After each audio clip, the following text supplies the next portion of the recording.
Conforme nós falamos no sábado anterior, não deu para a gente completar. A intenção era dar sequência, né? Seguir o que a gente estava falando. O Marlon ia me ajudar a completar aqui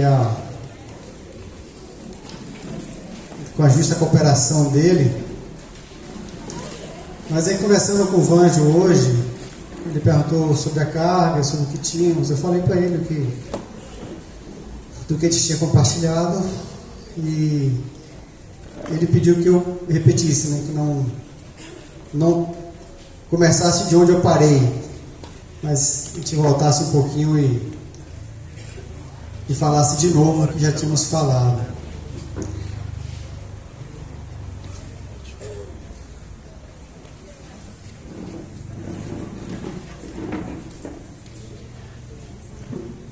Graças e paz, amados. Gostaria de pedir aos varões daqui de Piauí que sentassem-se ali e dessem lugar para alguns irmãos que vieram de fora e estão precisando. Ok?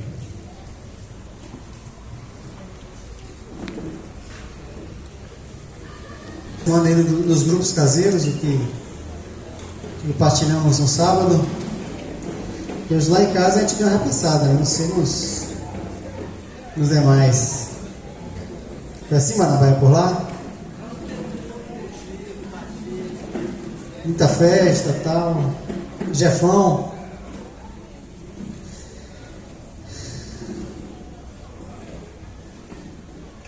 Hoje, ao invés de contar com o meu auxiliar, eu vou usar o recurso aqui da tecnologia para a gente andar um pouco mais rápido com os textos.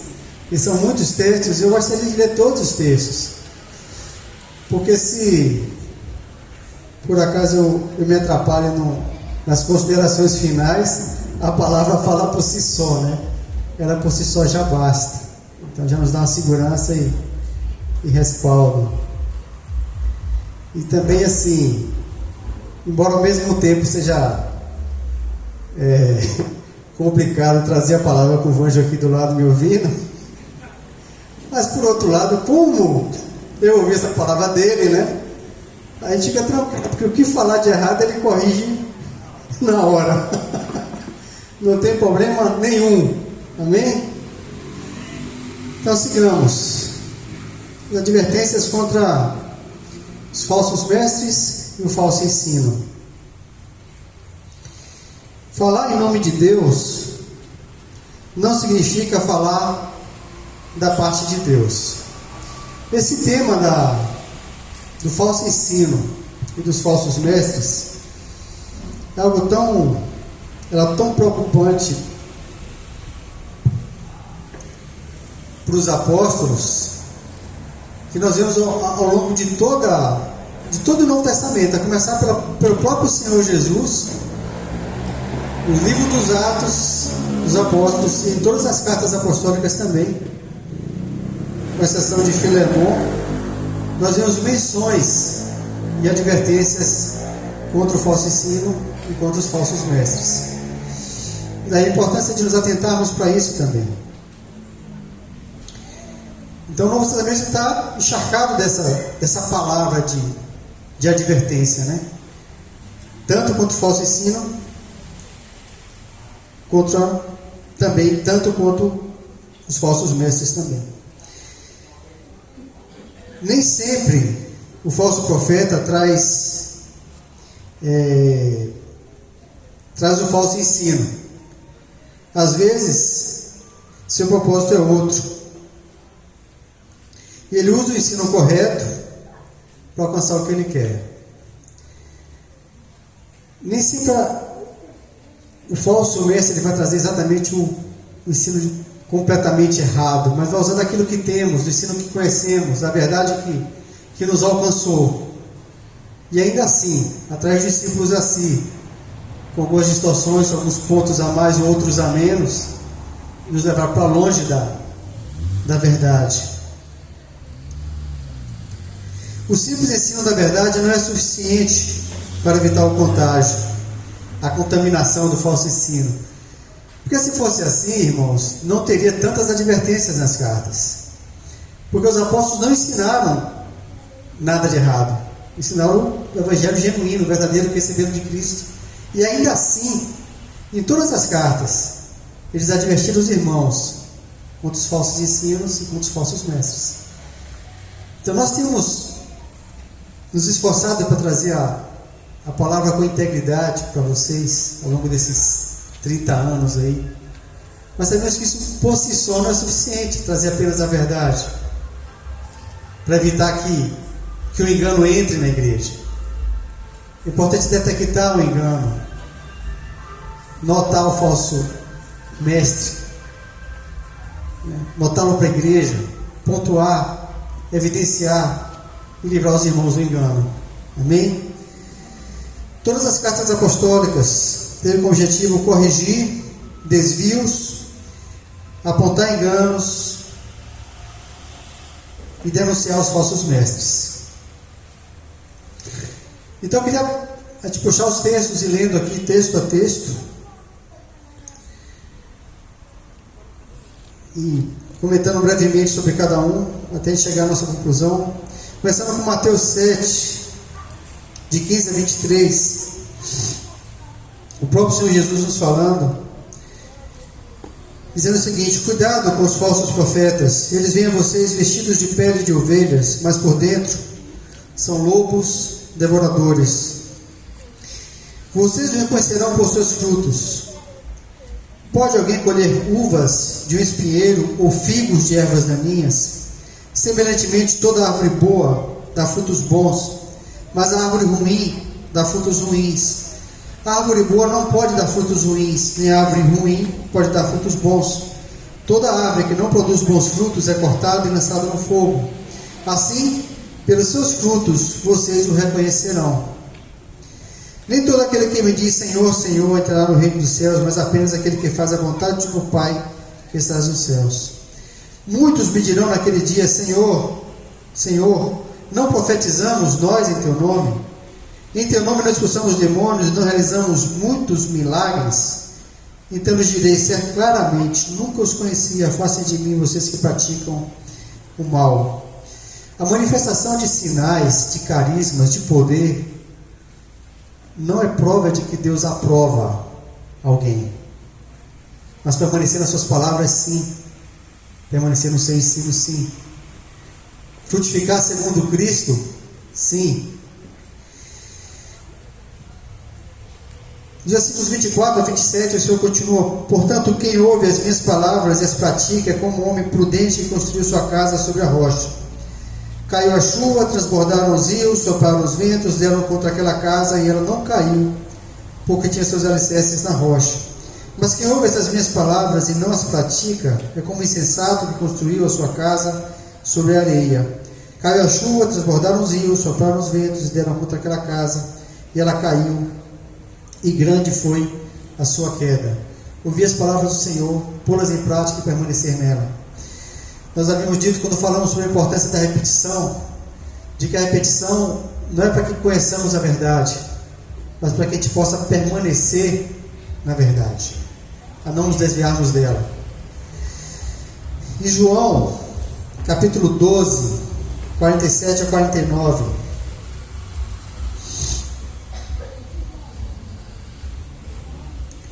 João 12, 47 a 49.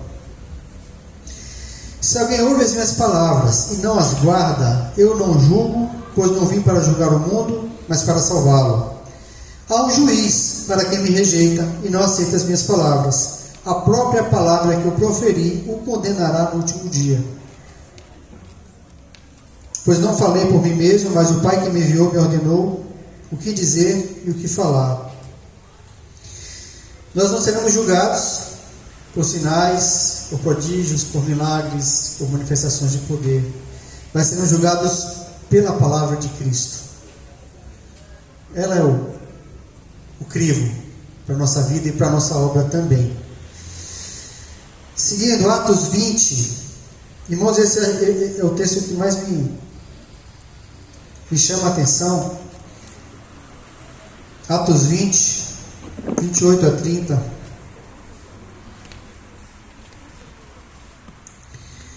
Paulo, quando estava a caminho de Jerusalém, sabia que seria preso, ele estava se despedindo dos pastores da igreja de Éfeso. Ele reuniu os pastores na praia e estava se despedindo deles. E traz essa palavra para eles: cuidem de vocês mesmos e de todo o rebanho sobre o qual o Espírito Santo os colocou como bispos para pastorearem a igreja de Deus que ele comprou com seu próprio sangue. Sei que depois da minha partida, lobos ferozes penetrarão no meio de vocês e não pouparão o rebanho. E dentre vocês mesmos se levantarão homens que torcerão a verdade, a fim de atrair os discípulos. Essa palavra me traz um temor maior. Porque primeiro ele fala que os pastores deviam cuidar de si mesmos e do rebanho que Deus tinha confiado a eles.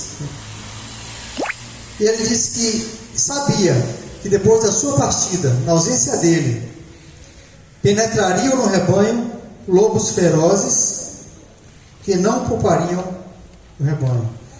Ora, se os lobos vão penetrar, é porque estão de fora para dentro. Mas aí, se os pastores forem zelosos, cuidadosos, estivessem cuidando de si mesmo e do rebanho, eles podem defender o rebanho desses lobos.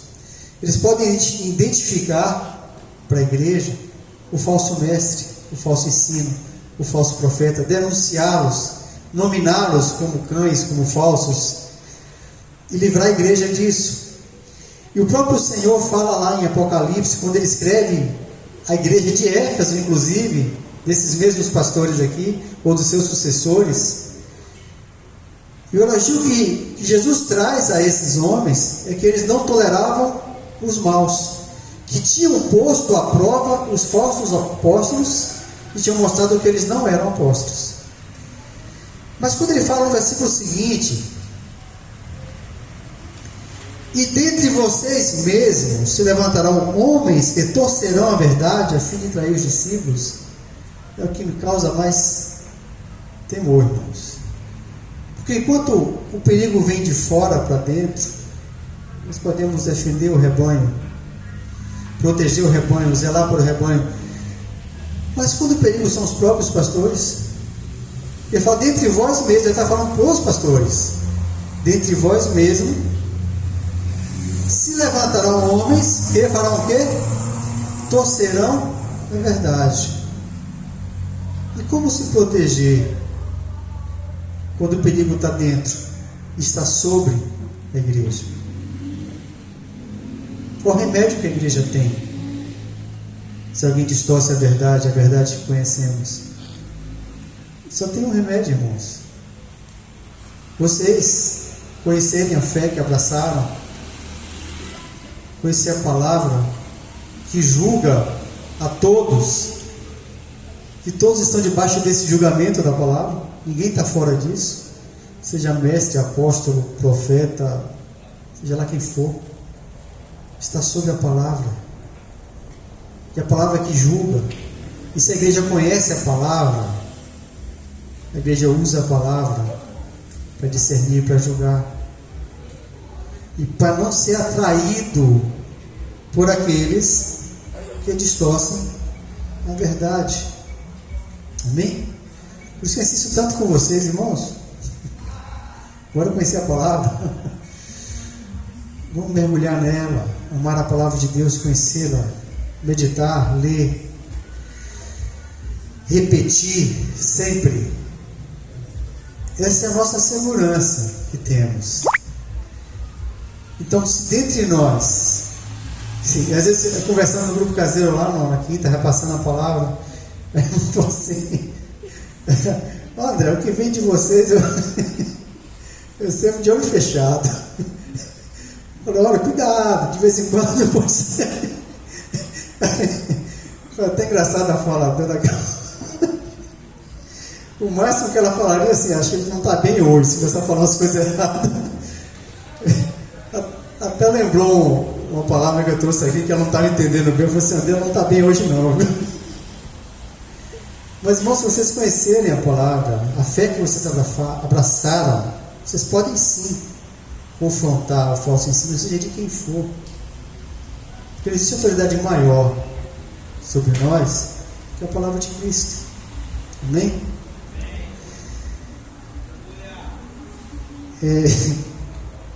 Sigamos aqui.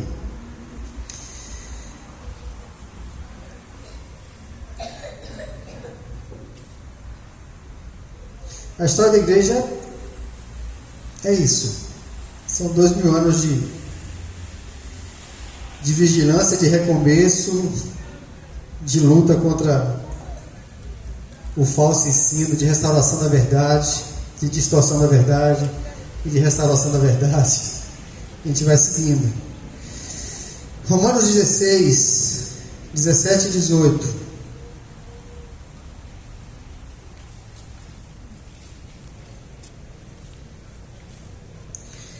Recomendo-lhes, irmãos, que tomem cuidado com aqueles que causam divisões e colocam obstáculos ao ensino que vocês têm recebido. Afastem-se deles. Tem causado divisões e colocado obstáculos ao ensino que vocês têm recebido. Se afastem deles. Pois essas pessoas não estão servindo a Cristo, nosso Senhor, mas aos seus próprios apetites. Mediante palavras suaves e bajulação, enganam os corações dos ingênuos. Quem são enganados? Os ingênuos. Até que todos cheguemos à unidade da fé, do pleno conhecimento de Deus, a ser um homem perfeito, à medida da estatura da plenitude de Cristo. A não ser mais ingênuo, a não ser mais levado por bajulação,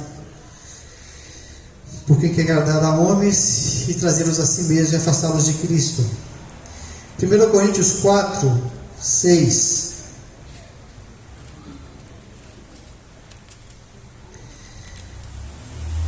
Irmãos, apliquei essas coisas a mim e a Apolo, por amor a vocês, para que aprendam de nós o que significa não ultrapassem o que está escrito, assim ninguém se orgulhe a favor de um homem em detrimento de outro. A palavra é o limite. Não ultrapassem o que está escrito. Os falsos mestres, eles gostam muito de ultrapassar a palavra com suas próprias experiências, seus próprios conceitos, suas próprias revelações. Mas o Senhor disse muito claro, não ultrapasse a palavra. Irmãos, aquilo que a palavra não diz, a gente se cala. Tem que respeitar até o que a Bíblia não diz, para a gente não estar inventando o que é nosso. 1 Coríntios ainda 15, 1 e 2. Irmãos, quero lembrar-vos do Evangelho que lhes preguei, o qual vocês receberam e no qual estão firmes. Por meio desse Evangelho vocês são salvos, desde que se apeguem firmemente à palavra que lhes preguei. Caso contrário, vocês têm crido em vão. Você sabe de quem receberam a palavra? E qual palavra receberam? Se apeguem a ela, não se afastem dela, senão vocês estarão crido em vão. Ainda no capítulo 15, os versículos 33 e 34. Não se deixe enganar, as más companhias corrompem os bons costumes. Como justos, recuperem o bom senso, parem de pecar, pois alguns há que não têm conhecimento de Deus, digo isso para a vergonha de vocês. Em outras versões dizem, as más companhias pervertem os bons costumes. A fé genuína, ela vem por ouvir a palavra de Deus, pura e cristalina. A fé distorcida, ela vem por ouvir qualquer coisa que não seja a palavra de Deus, ou a palavra distorcida também. Então, cuidado com o que ouvem e de quem ouvem. 2 Coríntios 10, de 1 a 6.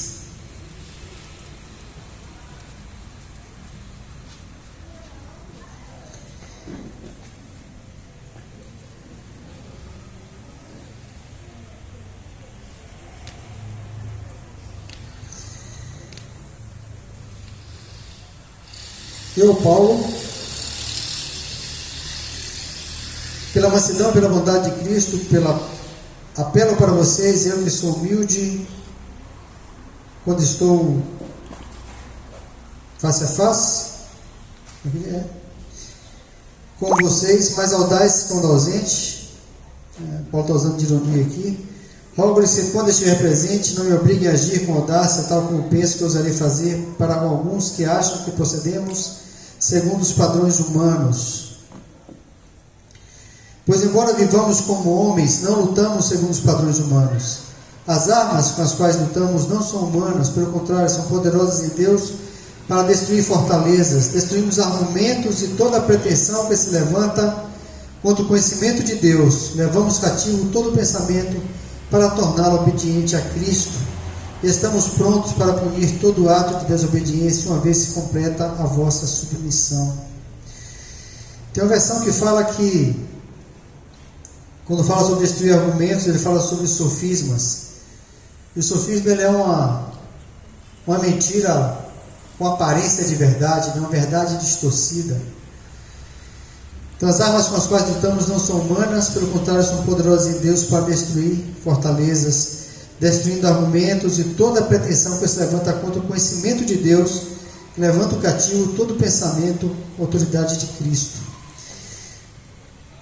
Aí em 2 Coríntios, no capítulo 11,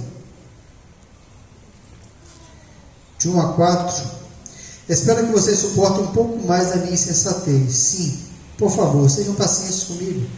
O zelo que tenho por vocês é um zelo que vem de Deus. Eu os prometi ao único marido, Cristo, querendo apresentá-los a Ele como virgem pura. O que receio e quero evitar é que, assim como a serpente enganou Eva com astúcia, a mente de vocês seja corrompida e se desvie da sua sincera e pura devoção a Cristo. Pois se alguém lhes vem pregando um Jesus que não é aquele que pregamos, ou se vocês acolhem um espírito diferente do que acolheram, ou um evangelho diferente do que aceitaram, vocês o suportam facilmente.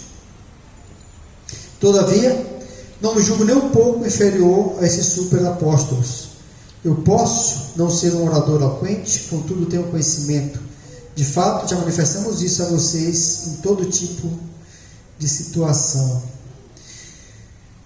O obreiro do Senhor, ele tem uma coisa muito clara em sua mente, de que a obra que ele faz é para Cristo, que a igreja pertence ao Senhor, e a Ele que nós temos que apresentá-los, como uma virgem ao seu noivo.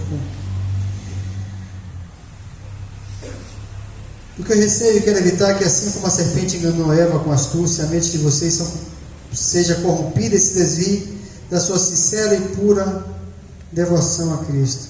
Paulo faz aqui uma menção àqueles super apóstolos. Eu falei sábado passado aqui, eu faço questão de repetir para vocês, né? Vocês sabem muito bem, nesses 30 anos de caminhada, os mais antigos que têm andado esse tempo todo conosco, e os mais novinhos também, que Deus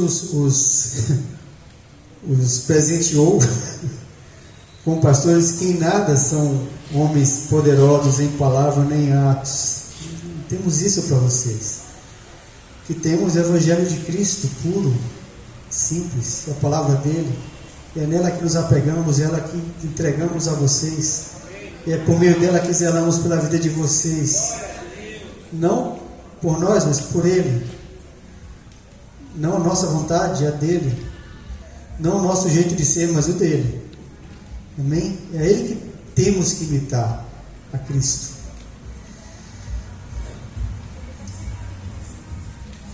Está em 2 Coríntios 11 nisso? Os versículos 12 a 15 também, ele segue dizendo: e continuarei fazendo o que faço, a fim de não dar oportunidade àqueles que desejam encontrar a ocasião de serem considerados iguais a nós nas coisas de que se orgulham, pois tais homens são falsos apóstolos, obreiros enganosos, fingindo-se apóstolos de Cristo. Isso não é de admirar, pois o próprio Satanás se disfarça em anjo de luz. Portanto, não é surpresa que os seus servos finjam que são servos de justiça. O fim deles será o que as suas ações merecem. Paulo não se furtava de nominar os falsos profetas de fato como eles o eram. E esse é um pudor que nós não podemos ter também, né? 2 Coríntios ainda, 13, 7 a 8.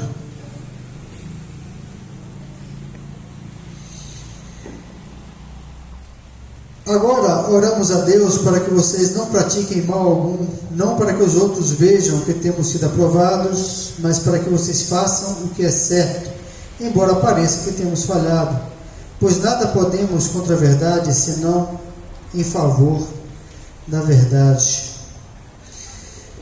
A aprovação que tem que ser buscada é de Deus, não dos homens. Próxima carta, Gálatas 1, 6 a 10. Admiro-me que vocês estejam abandonando tão rapidamente aquele que os chamou pela graça de Cristo para seguirem outro evangelho, que na realidade não é o evangelho. O que ocorre é que algumas pessoas os estão perturbando, querendo perverter o evangelho de Cristo, mas ainda que nós, ou um anjo do céu, pregue um evangelho diferente daquele que lhes pregamos, que seja amaldiçoado. Como já dissemos, agora repito, se alguém lhes anuncia um evangelho diferente daquele que já receberam, que seja amaldiçoado. Acaso busco eu agora a aprovação dos homens ou a de Deus? Ou estou tentando agradar a homens? Se eu ainda estivesse procurando agradar a homens, não seria servo de Cristo. Paulo é muito forte nessa colocação de que se um anjo descesse do céu e pegasse um evangelho diferente daquele que vocês tinham recebido, que seja maldito. Não podemos receber nada diferente do que seja o evangelho de Cristo, com toda a sua simplicidade, com toda a sua pureza. Ainda em Gálatas, capítulo 4, 16 a 20. Tornei-me inimigo de vocês por lhes dizer a verdade. Os que fazem tanto esforço para agradá-los não agem bem, mas querem isolá-los, a fim de que vocês também mostrem zelo por eles. É bom sempre ser zeloso pelo bem, e não apenas quando eu estou presente. Meus filhos, novamente estou sofrendo dores de parto por sua causa, até que Cristo seja formado em vocês. Eu gostaria de estar com vocês agora e mudar o meu tom de voz, pois estou perplexo quanto a vocês. A igreja de Gálatas estava sofrendo um assédio de homens que vinham de Jerusalém como se fossem apóstolos, e distorcendo a verdade, atraindo os discípulos a si,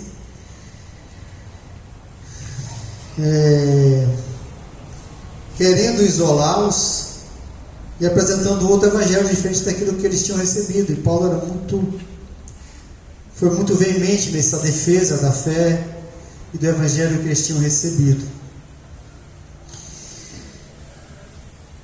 Ainda em Gálatas 5, 9 e 12. Um pouco de fermento leveda toda a massa. Quanto a esses que os perturbam, quem dera que se castrasse. Uma das distorções e perturbações que esses falsos apóstolos traziam à igreja dos Gálatas é que eles precisavam se circuncidar, melhor dizendo, assim como o povo de Israel fazia. E Paulo disse assim, um pouco de fermento leveda toda a massa. Vocês que fazem pão e bolo aí sabem, não precisa de muito fermento, basta um pouquinho. Basta um pouquinho de erro, um pouco do ensino deturpado, para que corrompa toda a massa. Todos os ingredientes são bons, mas se você aumenta aquele fermento ruim, se você coloca um fermento ruim, você bota a perder toda a massa. Assim é o falso ensino, irmãos, no meio da igreja. Basta um pouquinho, se não for percebido, se não for deletado, ele contamina todo mundo. Efésios 4, 13 e 14, esse é bem conhecido, né? Até que todos cheguemos à unidade da fé, do Filho de Deus, a ser homem perfeito, à medida da estatura da plenitude de Cristo. O propósito é que não sejamos mais como crianças, levados de um lado para outro pelas ondas, nem jogados para cá e para lá por todo o vento de doutrina e pela astúcia e esperteza de homens que induzem ao erro. vento de doutrina, astúcia, esperteza de homens que induzem ao erro. Sejam esses homens de fora, sejam esses homens de dentro. Vigilância é o tempo todo. Filipenses 3, 2.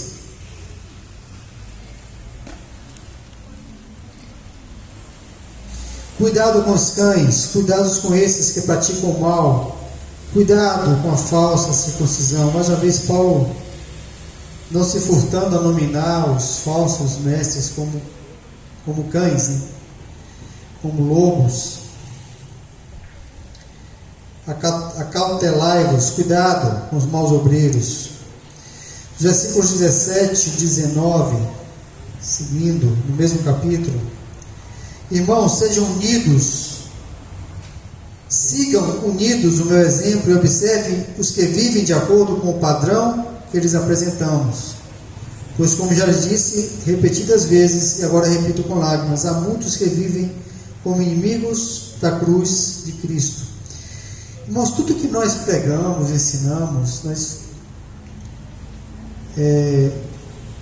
aplicamos um princípio pelo qual dizemos que todo ensino, ele se dá por meio de quê? Da boa oratória, da boa didática,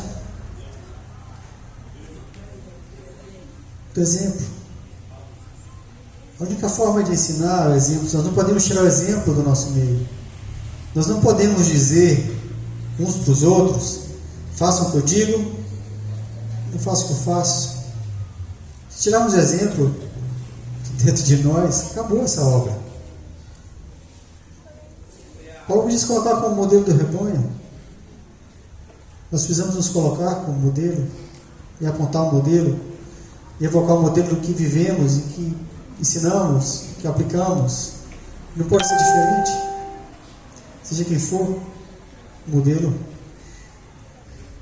é a única razão do ensino. Você pode ensinar com o modelo. Por isso que precisamos por isso que vivemos tão próximos e conhecemos aqueles que nos ensinam. Senão, como seguir se não tem modelo? Não sigam. Se o modelo for diferente daquilo que receberam do Evangelho, não é aplicado na vida daquele que ensina, não siga, se afaste. Se nós fugirmos do modelo, se afastem de nós e salvem suas almas. Colossenses 2, 8.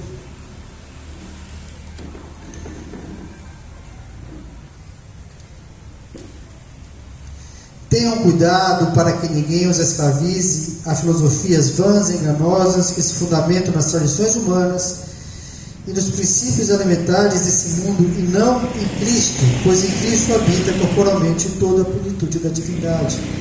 Mais uma vez, não se escravizem por filosofias enganosas e vãs, tradições humanas, princípios elementares desse mundo e não em Cristo.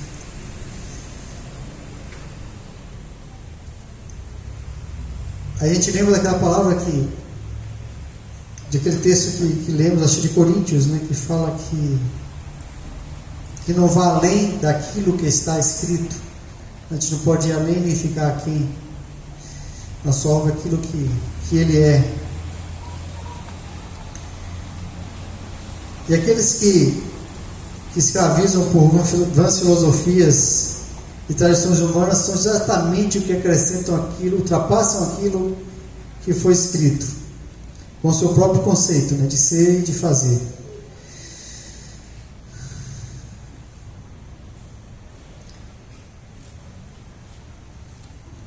Romanos 3, 4 diz: seja Deus verdadeiro e todo homem mentiroso. Versículos 16 a 23, no mesmo capítulo. Portanto, não permita que ninguém os julgue pelo que vocês comem ou bebem, ou com relação a alguma festividade religiosa, ou a celebração das luas novas, ou os dias de sábado. Essas coisas são sombras do que haveria de vir. A realidade, porém, encontra-se em Cristo. Não permita que ninguém tenha prazer numa falsa humildade na adoração de anjos e impeça de alcançar o prêmio. Tal pessoa conta detalhadamente suas visões e sua mente carnal a torna orgulhosa. Trata-se de alguém que não está unido à cabeça e a partir da qual todo o corpo sustentado e unido por seus ligamentos e juntas efetua o crescimento dado por Deus. Já que vocês morreram com Cristo para os princípios alimentares desse mundo, por que vocês estão como se ainda pertencesse a ele e submetesse a regras? Não manuseis, não prove, não toque. Todas essas coisas são destinadas a perecer pelo uso, pois se baseiam no mandamento e ensinos humanos. Essas regras têm de fato a aparência de sabedoria, com sua pretensa religiosidade, falsa humildade e severidade com o corpo, mas não tem valor algum para refrear os impulsos da carne. O reino de Deus não é firmado em regras, irmãos, muito menos em regras humanas. Quando a gente começa a estabelecer regra demais do que se pode e do que não pode, de que Jesus não disse, se afastem deles. De novo, contam detalhadamente as suas visões em sua mente carnal e torna orgulhosa. Eu tenho repetido diversas vezes, não me canso de repetir, porque não é cansativo para mim, em segurança para vós, falamos as mesmas coisas. Deus nos fala de muitas maneiras, não é? Deus pode nos falar por meio dos irmãos, por meio de cânticos, por meio de sonhos, por meio de visões, por meio de impressões do nosso coração. Mas de todas essas formas aqui, pode não ser Deus também. Mas Deus nos fala de uma forma inconfundível, por meio da sua palavra, e sempre por meio dela. Não tem erro. As visões podem não ser dele, os sonhos podem não ser dele, as impressões podem não ser dele, mas a palavra vai ser sempre ele nos falando. Sua palavra é viva e eficaz, capaz de separar espírito de alma. Nossas impressões não separam, nossas visões não separam, nossos sonhos não separam, mas a palavra dele é a espada mais penetrante do que uma espada de dois cortes. Ela separa espírito de alma. Tem coisa que é só da nossa alma e Deus não está nos falando. A gente pode se confundir com muita facilidade. Nossa âncora é a palavra dele. A falsa é uma pretensa humildade que é falsa, né? Às vezes vão se orgulham na sua humildade. Eu estava lembrando aqui do sábado passado, né? Abrindo um parênteses de novo. Há uma onda nova aí de humilhação, todo mundo se veste de saco, vai orar, sai vestido de saco no meio da rua, imitando uma coisa que estava lá no passado, que fazia todo sentido para aquele povo, mas que para nós não faz sentido nenhum. E de que, embora essa aparente humildade, porque está vestido de saco, pisa no cara e contraria para ver se continua humilde. Diz que está errado. Parece que entra com dois pés de voador no seu peito para dizer que não, foi Deus que lhe falou. E a humildade do saco foi para onde? Foi para o saco.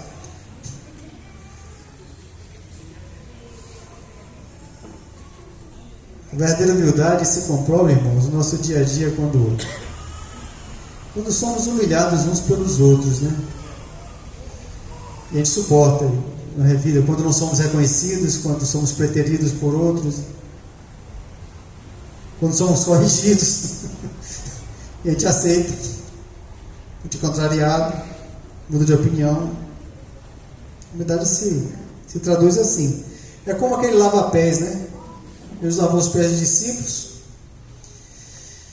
e o Papa lava os pés de alguém, não sei que data é, não lembro mais. É humildade isso?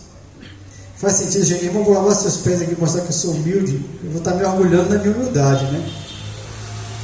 Mas se eu entrar na sua casa e lavar seus pratos, talvez eu esteja lavando mais seus pés do que de fato lavar seus pés. É muito mais humilde, né? Ajudar a não bater a laje. Cheguei. Hã? Rapaz, todo dia tu bate laje, né? Glória a Deus. Quem te viu, quem te vê, viu? Não te esqueça de mim, não, viu? Não mal de bater laje, pode esquecer. Minha idade não me permite mais, não. 2 Tessalonicenses 2, foi aqui que a gente parou sábado, não foi? De 1 a 3. Irmãos, quanto à vinda de nosso Senhor Jesus Cristo e a nossa reunião com Ele, rogamos a vocês que não se deixem abalar tão facilmente, quer por profecia, quer por palavra, quer por carta, supostamente vindo de nós, como se o dia do Senhor tivesse chegado. Não deixem que ninguém os engane de modo algum. Antes daquele dia virá apostasia, e então será revelado o homem do pecado, o filho da perdição. Esse se opõe e se exalta acima de tudo que se chama Deus e objeto de adoração, a ponto de se assentar no santuário de Deus, proclamando que Ele mesmo é Deus. Não se lembram de que quando estava com vocês, costumava lhes falar essas coisas? E agora vocês sabem o que está detendo, para que Ele seja revelado no seu devido tempo. A verdade é que o mistério da iniquidade já está em ação, restando apenas que esteja afastado daquele que agora o detém. Acho que eu li demais, não foi? Era só até o 3 e acabei até o 7. 2 Tessalonicenses 2, de 1 a 3. Eu li demais. Porque o interessante é que ele fala no início: irmãos, quanto à vinda do Senhor Jesus Cristo, a nossa união com Ele, falamos a vocês, não se deixem abalar nem alarmar tão facilmente, quer por profecia, quer por palavra, quer por carta, supostamente vinda de nós. Se nós conhecemos a verdade, e esse tema, inclusive, da volta do Senhor, é muito pertinente quanto a isso. Se surge uma nova profecia, uma nova revelação, Paulo fala, não se abalem com nada disso. Você sabe o que tem que acontecer primeiro. O homem da iniquidade tem que se manifestar. Você tem que conhecer a palavra. 1 Timóteo 1 Timóteo 1, de 3 a 7. Não me deixe passar de novo não, hein? Partindo eu para Macedônia, roguei-lhe que permanecesse em Éfeso para ordenar a certas pessoas que não mais ensinem doutrinas falsas, e que deixem de dar atenção a mitos e genealogias intermináveis que causam controvérsias, em vez de promoverem a obra de Deus, que é pela fé. O objetivo dessa instrução é o amor que procede de um coração puro, de uma boa consciência e de uma fé sincera. Alguns se desviaram dessas coisas, voltando-se para discussões inúteis, querendo ser mestres da lei, quando não compreendem o que dizem, nem as coisas acerca das quais fazem afirmações tão categóricas. Veja que o problema é antigo, né? Paulo deixou Timóteo lá para isso, para corrigir esses desvios.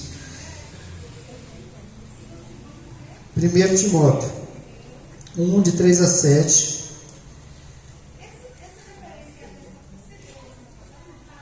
Eu tinha parado de Tessalonicenses. A partir de agora,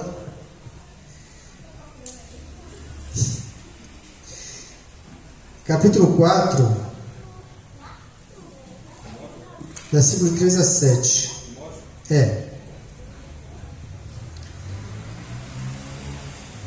Melhor, 4, de 1 a 3. O Espírito diz claramente que nos últimos tempos alguns abandonarão a fé e seguirão espíritos enganadores e doutrinas de demônios. Tais ensinamentos vêm de homens hipócritas e mentirosos que têm a consciência cauterizada e proíbem o casamento e o consumo de alimentos que Deus criou para serem recebidos com ações de graças pelos que creem e conhecem a verdade. Homens hipócritas, mentirosos, com mente cauterizada, proíbem casamento e o consumo de alimentos que Deus criou para serem recebidos com ações de graças.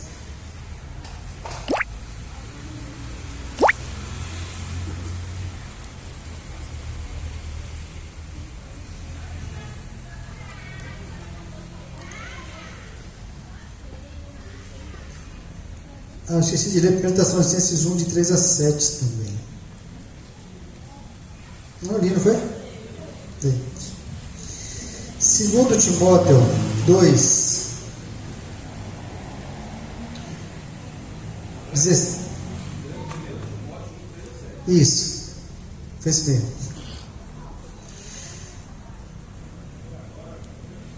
2 Timóteo 2, 16 a 18.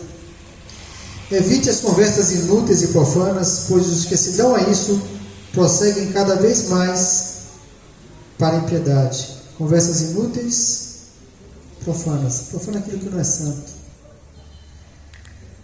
Deus já fez distinção entre o santo e o profano, sempre.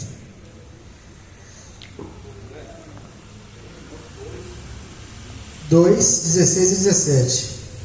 O ensino deles alastra como câncer. Entre eles estão Himeneu e Fileto.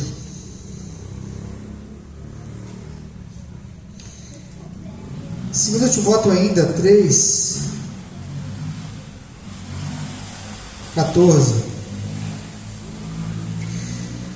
Quanto a você, porém, permaneça nas coisas que aprendeu e das quais tem convicção, pois você sabe de quem aprendeu.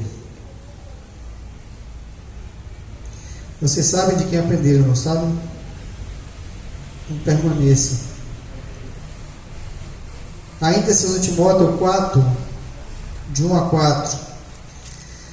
Na presença de Deus e de Cristo Jesus, que há de julgar os vivos e os mortos por sua manifestação e por seu reino, eu o exorto solenemente: pregue a palavra, esteja preparado a tempo e fora de tempo.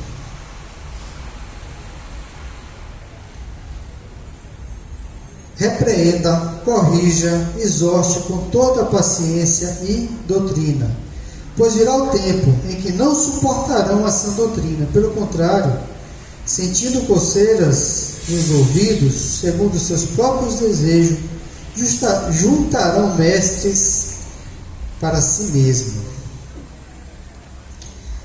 Aqui a advertência já é para o povo que está cansado. O 4 deles se acusarão a dar ouvidos à verdade, voltando-se para os mitos. Estão cansados de ouvir a verdade e vão buscar mestres que lhes agradem, né? Que falem aquilo que querem ouvir. Se afastem desses. Tito 1, versículos 9, 10 e 11. E apegue-se firmemente à mensagem fiel, de maneira como foi ensinada, para que seja capaz de encorajar outros pela sã doutrina e de refutar o que se opõe a ela. Pois há muitos insubordinados que não passam de faladores e enganadores, especialmente dos grupos da circuncisão. É necessário que eles sejam silenciados, pois estão arruinando famílias inteiras, ensinando coisas que não devem, e tudo por ganância.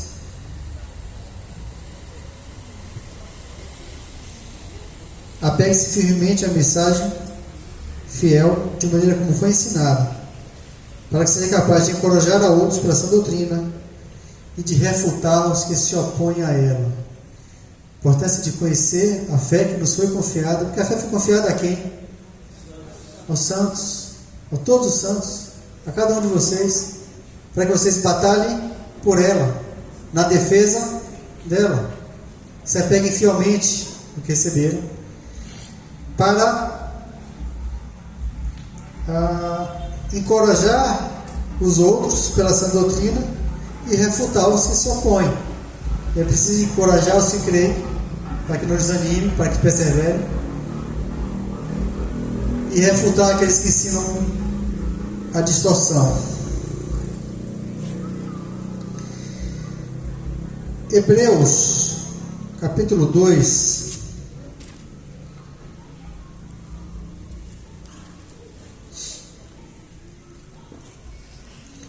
de 1 a 3. Por isso é preciso que prestemos maior atenção ao que temos ouvido, para que jamais nos desviemos. Porque se a mensagem transmitida por anjos provou sua firmeza e toda transgressão e desobediência recebeu devida punição, como escaparemos nós negligenciarmos tão grande salvação? Primeiramente anunciada pelo Senhor, foi-nos confirmada pelos que a ouviram. Jamais nos desviarmos. Tiago 2. Isso, Tiago 2. De 14 a 26. De que adianta, meus irmãos, alguém dizer que tem fé se não tem obras? Acaso a fé pode salvá-los? Se o irmão ou irmã tiver necessidade de roupas, de alimento de cada dia, onde você disser, vá em paz, aqueça, se alimente-se até satisfazer-se, sem porém lhe dar nada, o que adianta isso? Assim também a fé por si só, se não for acompanhada de obras, está morta. Mas alguém dirá, você tem fé, eu tenho obras, mostre-me a sua fé sem obras, e lhe mostrarei a minha fé pelas obras. Você crê que existe um só Deus? Muito bem, até mesmo os demônios creem e tremem. Insensato, quer certificar-se de que a fé sem obras é inútil? Não foi Abraão, nosso antepassado, justificado por obras quando ofereceu seu filho Isaque sobre o altar? Você pode ver, tanto a fé como suas obras estavam atuando juntas, e a fé foi aperfeiçoada pelas obras. Cumpre-se assim a escritura que diz, Abraão creu em Deus, e isso lhe foi acreditado como justiça, e foi chamado amigo de Deus. Veja que uma pessoa é justificada por obras e não apenas por fé. Caso semelhante a de Raabe, a prostituta, não foi justificada pelas obras quando acolheu os espias e os fez sair por outro caminho. Assim como o corpo sem espírito está morto, também a fé sem obras está morta. Irmãos, existe um falso ensino em nossos dias que prega uma salvação, uma graça sem santificação, ou seja, uma fé sem obras de justiça, e que precisa ser refutada. A fé que salva é a fé que santifica, e a fé que frutifica para Deus.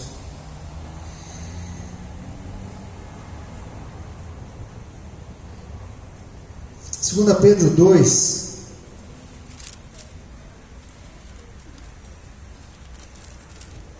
de 1 a 3.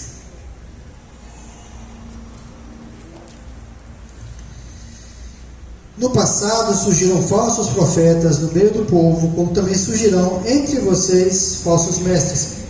Pedro fala com a certeza absoluta, de que surgiriam. Esses introduzirão secretamente heresias destruidoras, chegando a negar o soberano que os resgatou, trazendo sobre si repentina destruição. Muitos seguirão seus caminhos vergonhosos desses homens, e por causa deles será difamado o caminho da verdade. Em sua cobiça, tais mestres os explorarão com histórias que inventaram. Há muito tempo a sua condenação paira sobre ele, a sua destruição não tarda. No versículo 15,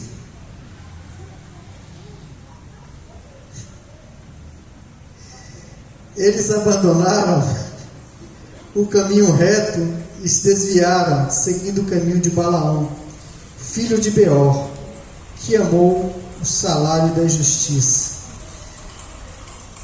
Aqui aparece pela primeira vez a figura de Balaão, nas advertências e nas comparações dos falsos mestres do tempo apostólico. 1 João 2, 18.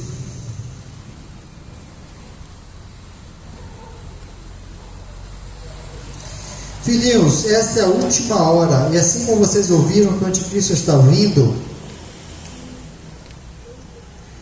já agora muitos anticristos têm surgido, por isso sabemos que esta é a última hora.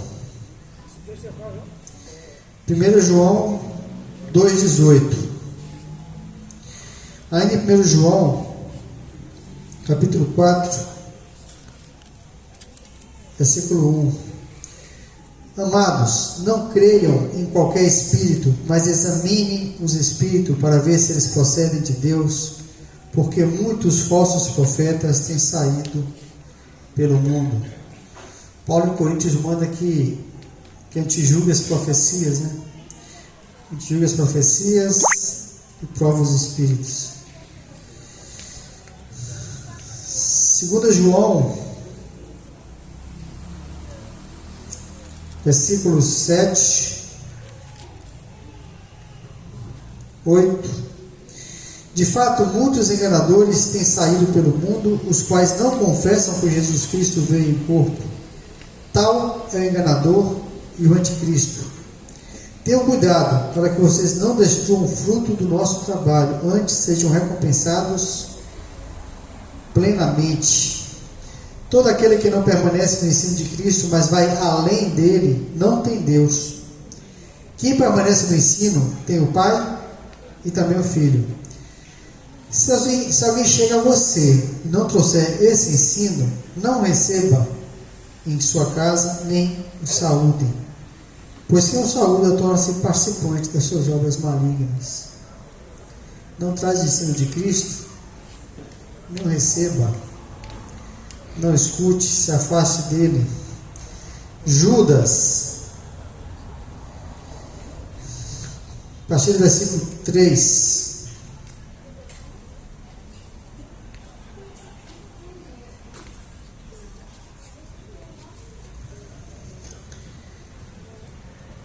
Amados, 3, 4 e 11. Embora estivesse muito ansioso por escrever acerca da salvação que compartilhamos, senti que era necessário escrever insistindo que batalhassem pela fé, uma vez por todas, confiado aos santos.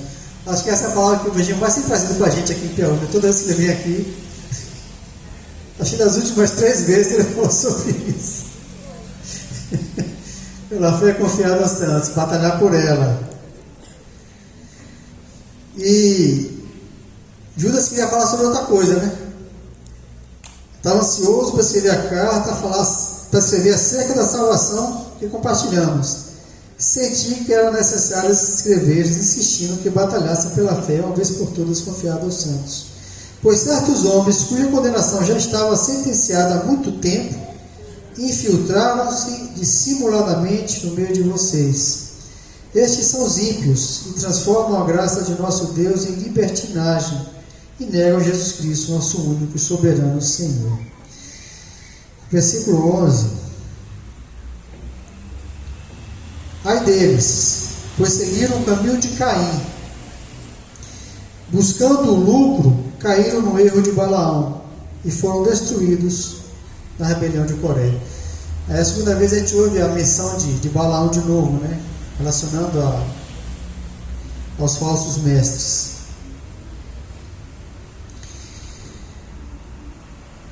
Caíram no erro de Balaão e foram destruídos na rebelião de Coré. Apocalipse 2. Analisando nossos textos aqui. 6, 14 e 15.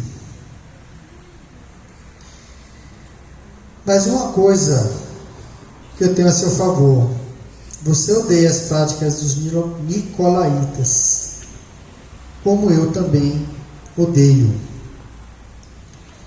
14. No entanto, tenho contra você algumas coisas. Vocês têm aí pessoas que se apegam aos ensinos de Balaão, que ensinou a Balaque a armar ciladas contra os israelitas, induzindo-os a comer alimentos sacrificados a ídolos e a praticar imoralidade sexual. De igual modo, você tem também os que se apegam aos ensinos dos nicolaítas. Eu queria trazer uma nota aqui sobre esses nicolaítas. Qualquer coisa, a Evangelho acrescenta aí, eu corrijo. Uma coisa que eu vi sobre esse ensino dos nicolaítas era que eles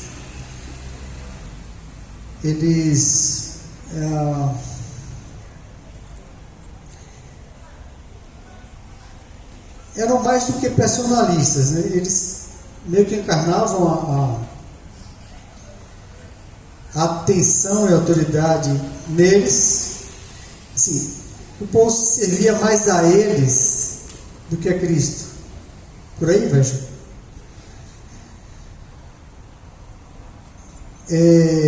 Do culto a si, a sua imagem, né? E que evidenciavam o líder. Uma vez eu tive para mim, uma nota clara do nicolaísmo. Eu passei em frente a uma congregaçãozinha, a porta aberta de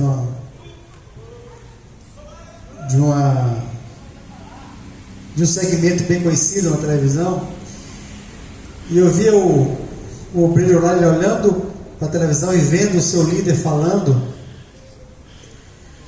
meio que se catequizando, para depois ele repetir da mesma forma, na mesma entonação, no mesmo gestual, na mesma palavra. E eles ostentam a imagem do seu líder nos seus locais de reunião, né? E todos os obreiros falam da mesma maneira, com a mesma entonação. E teve um que foi um dissidente e criou outro ramo e repetiu a mesma coisa. Também é uma amostra clara do que era uma das características do nicolaísmo, né?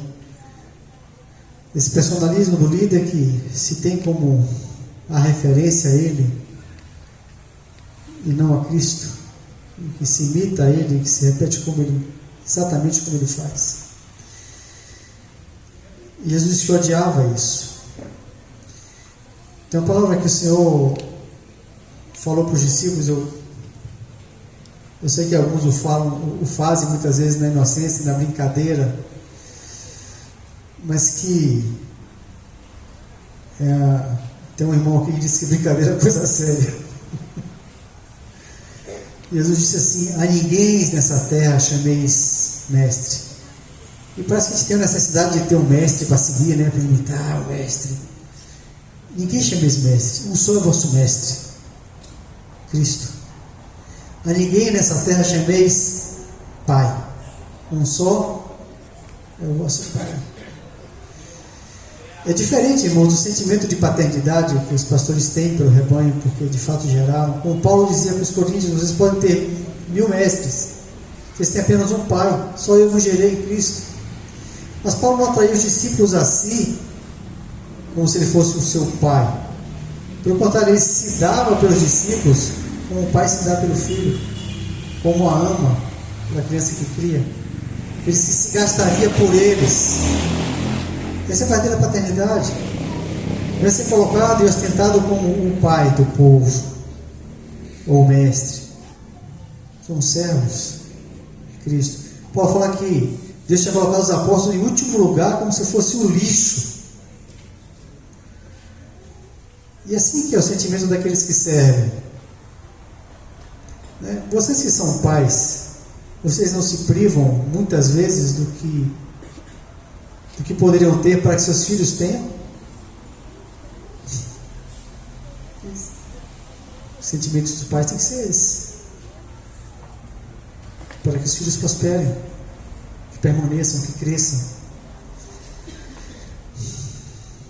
e não dessa imagem de pai e mestre, né, que Jesus falou: tire isso do meio de vocês.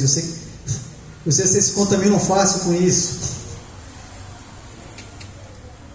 A guerra na antiguidade do povo de Israel era para se libertar da idolatria, porque eles precisavam de uma referência visual para seguir. Então, quando Moisés ficou 40 dias lá no monte e não desceu, foi que Arão fez 2 bezerros para o povo poder ver, já que não estava vindo mais Moisés, que era seu líder, porque a Deus eles não viam, e disse para eles: esse é o Deus que vos tirou do Egito. Ele não chamou a adorar outros deuses, ele só trouxe uma imagem do Deus, para que eles pudessem olhar e crer. Eles precisavam daquela referência. E às vezes a gente tem tanta necessidade de ter essa referência, esse líder, que a gente pode se atrapalhar nisso. O Senhor deixou essa palavra para nós, né? O mestre é Ele, o Pai é Ele. Amém? Nós amamos nossos pastores, nos submetemos a eles, nossos guias em Cristo. Queremos imitar a sua fé e a sua vida, mas eles têm o mesmo mestre que nós, o mesmo Pai que nós. Há dois tipos que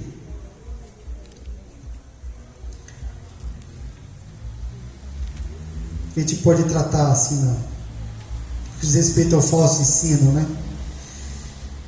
Dois tipos que propagam o falso ensino. O primeiro são os sinceros, empolgados e equivocados.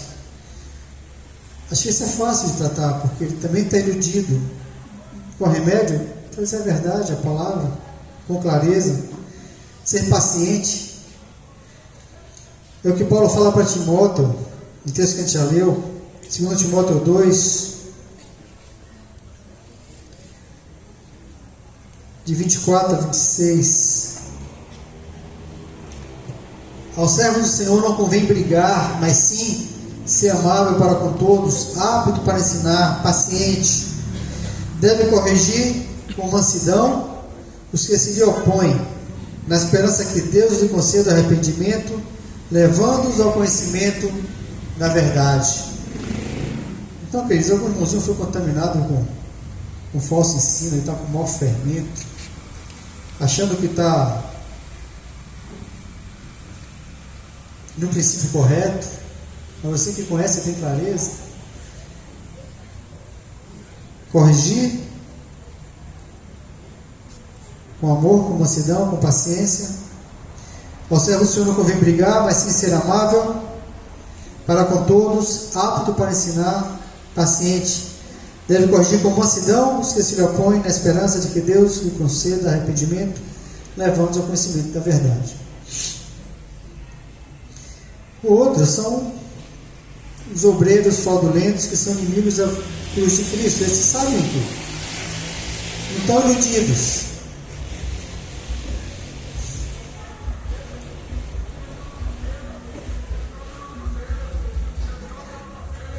O diabo sempre usará o desejo dos homens de ser honrado, de ser reconhecido, de ter privilégio, de ser influente, de exercer autoridade. Ele sempre vai usar isso, porque isso é inerente do homem. Por isso que Paulo fala que no reconhecimento dos presbíteros, não me lembro se ele fala isso para Tito ou para Timóteo, ele fala assim: a ninguém imponha-se precipitadamente as mãos. E outro, ele fala que eu não ser participante dos erros alheios.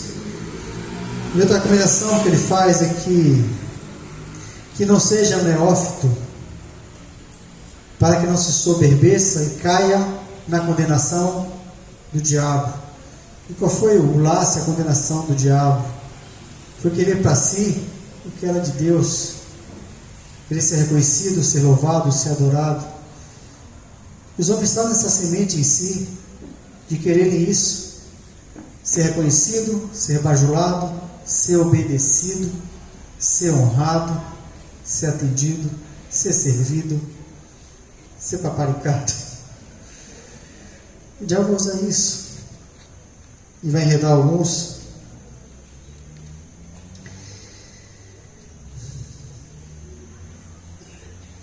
Ser influente.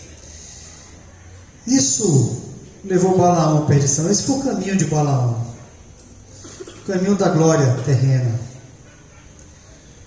da recompensa, do interesse próprio. Balaão é citado como um exemplo de falso profeta, um homem que desejou os privilégios, né? A história de Balaão a gente vê lá em Números, os capítulos 22 até o capítulo 25. A gente não vai ler esses capítulos todos aqui, só alguns textos.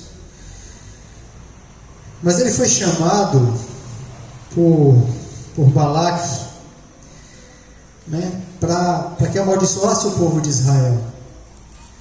E Balaão era um homem que ouvia Deus, era um profeta. E Deus já tinha dito para ele o que é que ele tinha que dizer.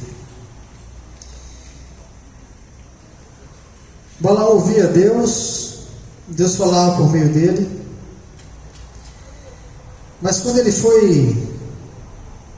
recebeu a oferta do rei, amaldiçoar, ele desejou o prêmio da iniquidade, como é dito lá acho que em Judas, né? Ou é Pedro. E ele insistiu naquilo. Embora ele não tenha amaldiçoado o povo de Israel, porque ele não podia, Deus não lhe permitiu, mas ele encontrou um meio de que o povo caísse em maldição. Ele instruiu aos inimigos de Israel a que levassem as suas mulheres, que se envolvessem com os homens de Israel e os levassem a pecar, e Deus castigou o povo por causa disso. Números 22, 11.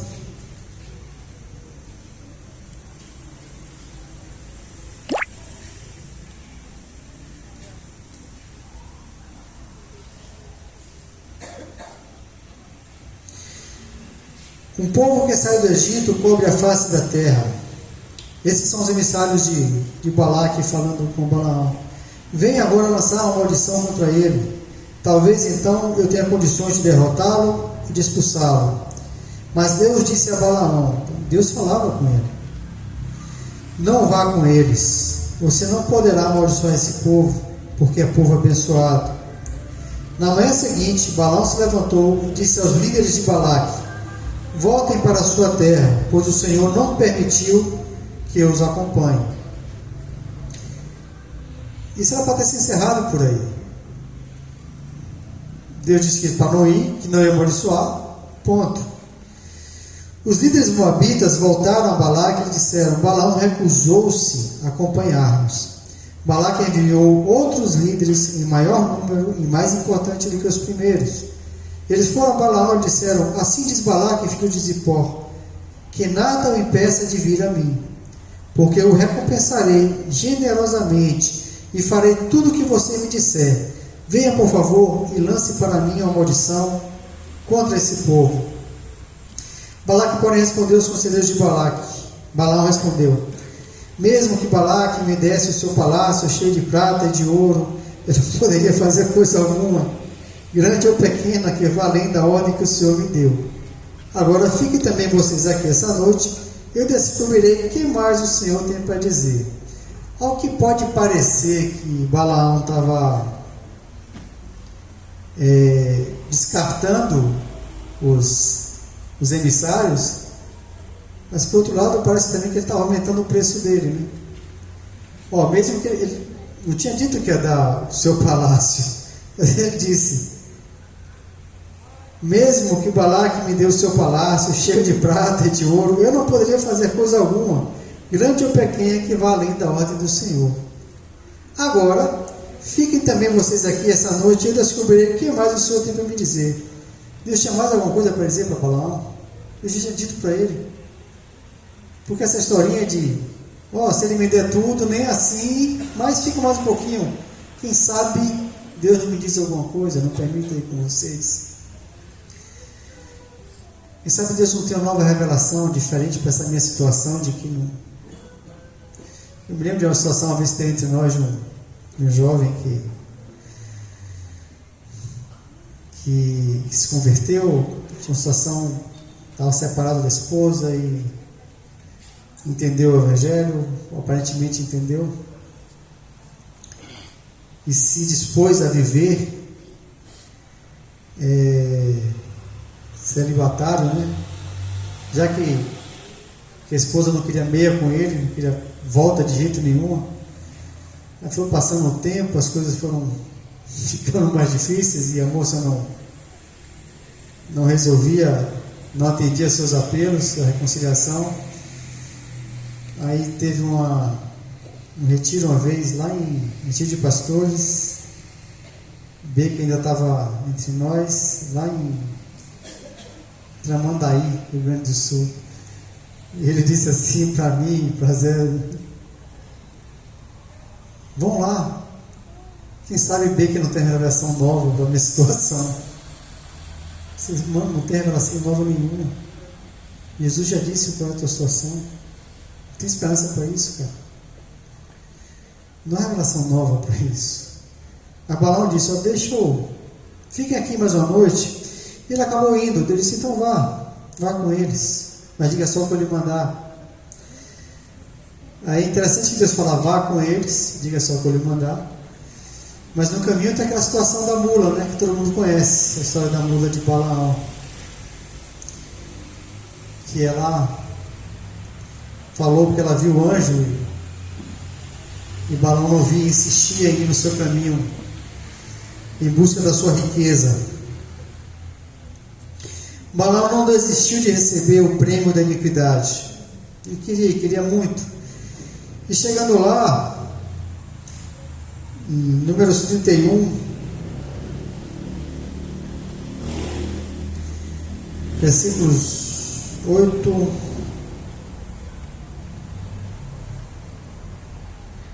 aqui já é o final, né? Chegou lá, ele fez os altares, invocou o Senhor e só disse o que Deus mandava ele dizer, ou seja, abençoou Israel e profetizou o destino de Edom, de Moabe. E o cara continuava insistindo: não, vá de outro lado, veja de outro monte. E ele foi em todas elas. A Bíblia não relata que ele amaldiçoou o povo de Israel, mas ele armou ciladas para que o povo fosse amaldiçoado.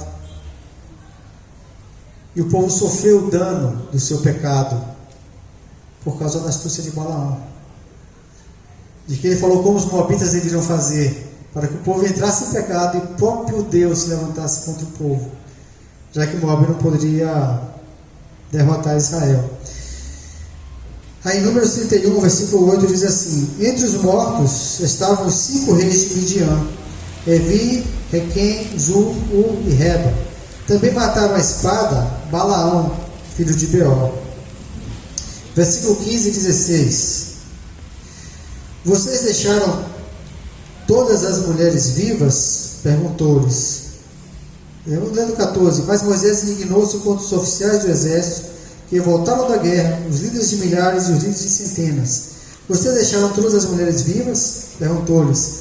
Foram elas que seguiram o conselho de Balaão e levaram Israel a ser infiel ao Senhor no caso de Peor, de modo que uma praga feriu a comunidade do Senhor. Esse dia, muitos de Israel morreram por conta dessa praga. E ela só foi cessada, se eu não me engano, pela ação do filho, ou foi neto de Arão, Finéias, que entrou na tenda de um dos homens que estavam com uma das filhas de um dos grandes lá de Moabe também, e os traspassou com a lança. E Deus fez cessar a praga. Deus mandou que os levitas matassem os infiéis naquele dia. E morreu muita gente pela praga e muita gente pela espada também. Então esse foi o caminho da iniquidade que Balaão trilhou, porque ele quis o prêmio, ele quis a riqueza, ele quis a glória, ele quis a honra que lhe era oferecida pelos príncipes que o contrataram. No caminho dos falsos profetas sempre haverá alguma dessas características que eu vou nominar aqui para vocês, né? Esse traço de Balaão aí. Ultrapassam o que está escrito, sempre se estribando em sua própria experiência ou suposta revelação. O Senhor disse: não vá além do que está escrito. Não importa o que você viveu, não importa o que você viu, o que você acha que sentiu, ou acha que Deus lhe falou. Deus não vai falar nada diferente do que ele já tenha dito. Então ultrapassam o que está escrito, sempre se estribando ou se apoiando, né, na sua própria experiência ou em alguma suposta revelação. Né? Mas Deus me falou. Ora, se Deus lhe falou, vamos julgar essa profecia que Deus lhe falou com a própria palavra do Senhor, né? Nada podemos contra a verdade, senão pela própria verdade. Colocam-se em evidência, sobressaindo-se entre os demais. É o traço dos nicolaítas, né? São astros e estrelas, né? Os púlpitos. Não há entre nós nenhum astro, nenhuma estrela. Tem o sol da justiça que nos rege. Uma terceira característica: buscam benefícios, privilégios, riquezas, honras.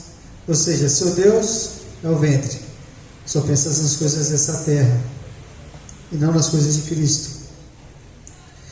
Quarto, exercem forte autoridade. São dominadores.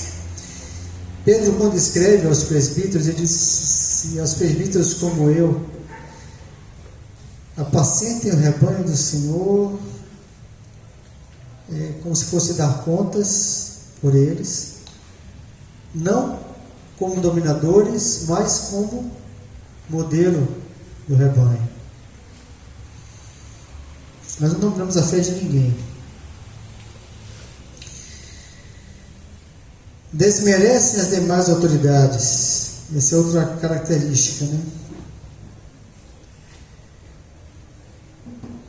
Evidenciam-se a si e desmerecem os demais. Em 3 João, tem um sujeito lá chamado Diótrefes. Olha o que João fala sobre ele.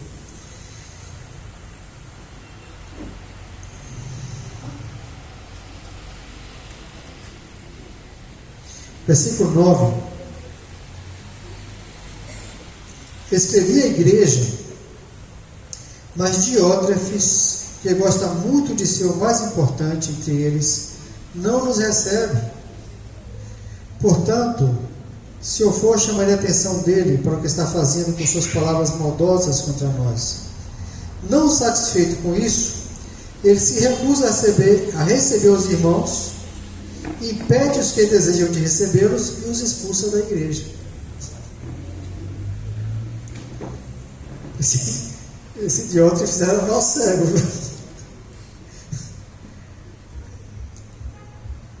Isso aqui em relação ao apóstolo João, que ele fazia isso, né? Imagine aí, se fosse uma orelha seca ali. Não recebia os irmãos que o apóstolo enviava, impedia que os demais irmãos da igreja recebessem, e os que recebessem, ou seja, desobedeceu a ele, o que ele fazia? Expulsava da igreja. Uma marca do falso mestre. Pulso forte, evidência seus próprios interesses.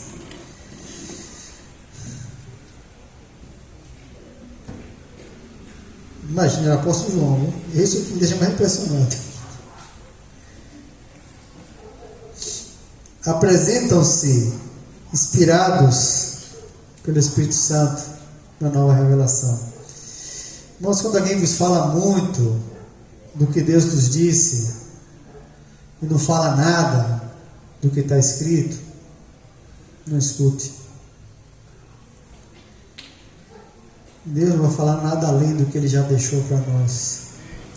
Deus vai falar em cima do que Ele já disse. Amém? Vai nos ajudar a compreender o que Ele deixou. Mas a obra que Ele fez está consumada. Amém? Deus nos dê graça de seguir batalhando por a fé que uma vez nos foi confiada. Com simplicidade, sobriedade, nos apegando firmemente à palavra que nos foi confiada. Em nome de Jesus. Amém. E aí, Lon?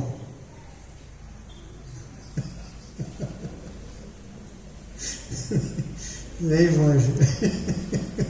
Vou dar um remate aqui, você, Natan. Então, no próximo encontro ele segue com o Marlon aí, viu? Falei demais, não foi, não? Que bênção. Eu queria só sublinhar algumas coisas que André referiu aqui. Uma delas é a necessidade e importância da igreja conhecer as Escrituras. É o recurso maior que a igreja tem para ela mesma refutar os falsos ensinos. Ele disse, entre outras coisas, que se eles, seus pastores, deixarem de ser modelos e começarem a ensinar coisas contrárias às escrituras, ele diz assim, nos abandonem e salvem suas almas. Quando a nossa referência passa a ser o indivíduo e não as escrituras, estamos sob grande risco de nos desviarmos da verdade. Uma das coisas mais gloriosas para a igreja e que os nicolaítas tentavam tirar é que nós somos um reino de sacerdotes. Apocalipse 1, 5 e 6 diz: aquele que nos ama e com seu sangue nos remiu de nossos pecados e nos constituiu reino, sacerdotes para seu Deus e Pai. Todos os santos são sacerdotes. Na doutrina dos nicolaítas havia um ingrediente que colocava o líder quase como um intermediário entre o povo e Deus. É daí que surgiu a ideia de uma classe especial, de uma casta sacerdotal. É da ideia e da doutrina dos nicolaítas que surgiu a ideia de um papa, que hoje é chamado de sumo pontífice. Pontífice, lá no original, no latim, significa construtor de pontes, ou aquele que une dois pontos distantes, separados. Quando isso é trazido para a linguagem de fé ou religiosa, representa um sacerdote, aquele que une Deus aos homens. Então, o sumo pontífice seria o sumo sacerdote. Mas nós só temos um sumo sacerdote, que é Cristo. Por isso Jesus diz que ele odiava as obras dos nicolaítas, porque os nicolaítas roubavam da igreja o seu sacerdócio e se colocavam como intermediários entre Deus e os homens. Depois de Deus, eles. E com isto dominavam o povo. A palavra nicolaíta vem de Nicolau. Nicolau significa dominador do povo. Então os nicolaítas usavam recursos de tal maneira que o povo ficasse em suas mãos e ele poderia controlá-lo e dominá-lo. Mas graças a Deus temos um reino de sacerdotes. Todos os santos têm acesso a Deus por meio de Jesus Cristo. E a palavra diz em Efésios 1 que Jesus foi dado à igreja, não foi dado aos pastores. Ele é o cabeça do corpo da igreja. Bendito seja o Senhor. Deus abençoe vocês, viu?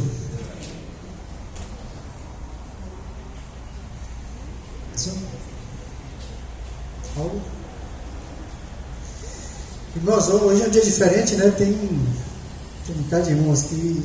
E eu posso tomar sua parte aqui hoje? Vamos adiantar, que eu estou com o microfone na mão.